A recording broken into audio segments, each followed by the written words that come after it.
Welcome back to the Deeper Podcast. I'm so glad that you are with me today. John 21 is where we're at, reading through the Bible, trying to apply what we're reading. And John 21 takes place after the resurrection, when Jesus meets his disciples by the Sea of Galilee. And Peter is there. He's still reeling and wrestling with guilt from denying Jesus. And then at dawn, a familiar voice comes from the shore after these guys have been fishing all night. And in verses 5 and 6 in John 21, it says, "Friends," Jesus called to them, "you don't have any fish, do you?" "No," they answered. "Cast the net on the right side of the boat," he told them, "and you will find some." And when they do, their nets overflow with fish. They realize it's Jesus. Peter is full of emotion. He jumps into the water, swims to the shore, and there he finds Jesus waiting for him with breakfast cooked on a fire. And after breakfast, Jesus does something incredible. He restores Peter with 3 simple questions.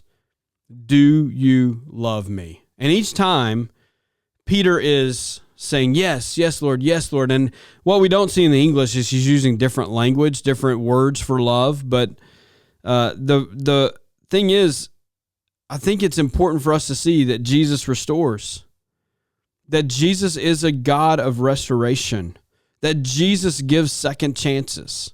That's the first thing I see in this passage. And then once Peter says yes, Jesus gives him a purpose and a reason for living and going on in ministry. He says, "Feed my sheep." He restores Peter. He gives Peter a purpose and a new ministry to feed the flock of God. So Jesus gives second chances. But I think another thing I see is that obedience leads to blessing. These guys are fishermen. Peter is a fisherman. He knows how to fish. Now, I'm not a fisherman. I'll be the first to admit I can't catch fish to save my life. I'll be in a boat with other people. They'll all be catching fish. I'll be catching nothing. I'll be catching water and weeds and logs. That's what I catch. But these guys knew how to fish. Yet Jesus says, "Hey, you've been out all night. You don't even have any fish, do you?" Now, that should be the first clue to them that Jesus is the one that's talking to them, because he knows. He knows they haven't caught any fish. The second sign is that he says, well, go ahead and cast your nets on the other side. And they do, and their nets are overflowing with fish.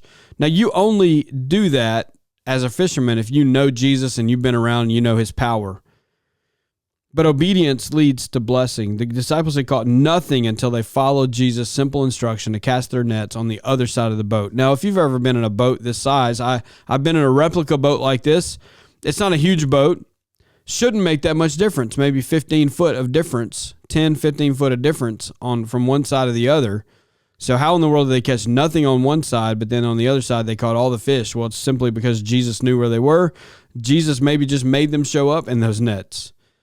It was a miracle that Jesus performed, but it would not have happened without the obedience of the disciples. So that's important for us to understand, that if we're going to be blessed by God, we've got to obey what God tells us to do. I want you to just think about this for a second as we close out today. We close out John. That obedience leads to blessing, but Jesus gives second chances. I think about Peter in this situation. The emotion that he's going through. He's denied Jesus 3 times after, if you remember, in front of Jesus, he says, "Hey, I will never deny you." And Jesus is like, "Oh yeah, you will. 3 times you'll deny me." And then he does it. You would think, well, Peter, gosh, you're so stupid. Like, you're so dumb. Like, Jesus had just that night said, "You're going to deny me 3 times. You would think when he denies Jesus the first time, he'd be like, "Oh, Jesus said this was coming." And then after the second time, you would think, "Oh, man, I've denied Jesus 2 times. That's not what happens."